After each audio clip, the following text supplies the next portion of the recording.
Cricket the most popular sport in India. एक time था जब एसआरटी के नारे लगते थे, कभी दादा को याद करते थे और फिर एमएसडी के शुरू हुए, फिर कभी कोहली तो कभी रोहित शर्मा। यह सिलसिला चलता रहा। दुनिया के तमाम क्रिकेट फैंस में से 90% से ज़्यादा भारतीय हैं, तो आप अनुमान लगा सकते हैं कि कितनी पॉपुलर स्पोर्ट है। 10 में से 9 लोग क्रिकेट एंजॉय करते हैं और टोटल तकरीबन 13 करोड़ भारतीय क्रिकेट का मज़ा लेते हैं। 2023 में IPL's business value was $15.4 billion. Viacom 18 acquired the digital broadcasting rights for 23,758 crore rupees, while Disney Star retained the television rights for 23,575 crore rupees. There is so much money in this game. और जहां पैसा वहां scandals, और IPL कुछ अलग नहीं है। In this video, we will take a look at the top 4 scandals जिन्होंने IPL के नाम पर कीचड़ उछाल दिया। उससे पहले shameless plug, मैं आपके लिए ऐसी offbeat videos लाता रहता हूँ। My channel focuses on various topics like nature, Indian history, and exposing fake gurus and coaches. So if you like such content, then do consider subscribing. ज़रूर सोचिएगा सब्सक्राइब करने का। अब बिना किसी देरी के शुरू करते हैं। This scam includes multiple entities like MSM or Multi-Screen Media, a division of Sony, which was the victim of this scam. और इस scam को अंजाम दिया WSG और World Sport Group and Mr. Lalit Modi ने। This is how it played out. MSM को IPL के broadcasting rights चाहिए थे और WSG और ललित मोदी ने एक opportunity देखी जिससे वो scam करके पैसे कमा सकते हैं। Modi, who was then the chairperson of the IPL, told MSM that WSG had the broadcasting rights, and in order to buy those rights, MSM will need to pay 450 crores to WSG, जिसको facilitation fees बोला गया। और मज़े की बात यह है कि WSG के पास कोई broadcasting rights थे ही नहीं, which they could relinquish to begin with.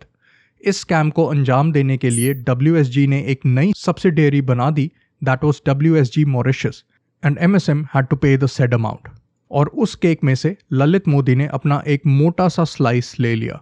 इसका जब खुलासा हुआ तो ईडी इन्वॉल्व हो गई एंड फीमा एक्ट, जिसे फॉरेन एक्सचेंज मैनेजमेंट एक्ट कहते हैं, के तहत शो कॉज नोटिस भेजा गया। Lalit Modi is now enjoying life in the UK और ईडी के हाथ बंधे हुए हैं। यार 450 करोड़ का स्कैम, इसका 1% भी मिल जाए ना तो बाय गॉड FD करवा के इंटरेस्ट पर ही जी लूंगा। In 2013, 3 cricketers came in the crosshairs of the nation. Those were Shrishant, Ajit Chandila and Ankit Chavan. इस स्कैंडल में और भी कई लोग स्क्रूटिनी में आए, जैसे Raj Kundra, who was then the co-owner of the Rajasthan Royals, Gurunath Mayappan, who is the son-in-law of N. Srinivasan, who was the then BCCI chairman, and Bindu Dara Singh for having alleged links to bookies. All 3 cricketers were later acquitted of all charges. इनको बाइज़्ज़त बली कर दिया था as per the verdict from the Honorable Supreme Court of India, लेकिन इनकी personal life and life on the field was destroyed. BCCI ने इन players को cricket खेलने से बैन कर दिया था। इन तीनों पर MCOCA एक्ट भी लगा रहे थे, which stands for the Maharashtra Control of Organized Crime Act. This is a very, very serious act. This is used in cases involving organized crime, terrorism या माफिया जैसे दाऊद। अच्छा हुआ that MCOCA charge did not stick, नहीं तो ये बहुत serious case बन जाता। ये डबल स्कैंडल है एक्चुअली। इस स्कैंडल को लेकर एक और बड़ा स्कैंडल है। इंटरनेट और cricket lovers full on divided हैं कि Sreesanth and others were falsely accused. अब आपको क्या लगता है? Let me know in the comments. One of the IPL cheerleaders named Gabriela Pascalito, sorry if I butchered the name, she is a South African cheerleader and was in the cheerleading squad for the Mumbai Indians back in IPL 4. She posted a blog और इस article में ये mention था कि काफ़ी cricketers IPL cheerleaders के साथ अभद्र व्यवहार करते हैं। They treat them like pieces of meat, they are flirtatious and inappropriate towards the cheerleaders.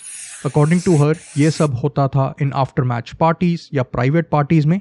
इस फैक्ट को एक और cheerleader ने भी सपोर्ट किया, लेकिन anonymously। ये सब होता था या मे बी होता है अभी भी IPL की पार्टीज में। इस ब्लॉग पोस्ट के बाद उसको काम से निकाल दिया and she was sent home.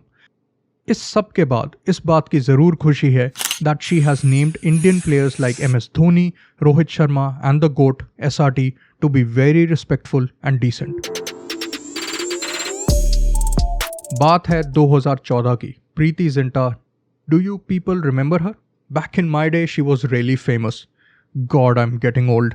हाँ, तो Preity Zinta filed a molestation case against her then boyfriend Ness Wadia. बात ऐसी हुई दैट नेस वादिया गुस्से में टीम को और बाकी स्टाफ को झाड़ रहे थे और ये सब देख she told him to calm down, लेकिन नेस वादिया ने उनको ही खरी खोटी सुना दी और तो और he got a bit physical with her.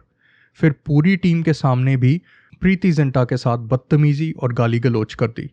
इस सब के बाद she filed a police complaint और तो और ये भी ऑन रिकॉर्ड्स है that she sent a letter to the तब के commissioner of Mumbai police and in that letter she mentioned कि नेस वादिया बहुत अग्रेसिव हो रहे थे, यहाँ तक कि जलती हुई सिगरेट्स उनके फेस पर मारते थे, उन्हें कमरे में बंद कर देते थे और उनके साथ ज़ोर ज़बरदस्ती करते थे। 2009 में Ness Wadia even slapped Preity Zinta in a party. ये केस मुंबई हाईकोर्ट तक भी पहुंचा था, बट दोनों की आउट ऑफ कोर्ट सेटलमेंट हो गई थी एंड इसी के कारण the FIR and the case was cancelled. Ness Wadia पर अपडेट है एक, in 2019 and 2020 he was convicted in Japan for possession of drugs. आज के लिए इतना ही। You know what to do. Like, subscribe and share the video. Show some love and support. जो आप करते आए हैं अभी तक, please continue that. Thank you so much. Also, do let me know your thoughts about the various IPL scams and scandals in the comments. Top 5, top 10 जो भी आपको याद है, do let me know. और ये भी बताना कि आगे आप चैनल पर क्या देखना पसंद करेंगे। मिलते हैं अगली वीडियो में। Bye bye and stay awesome.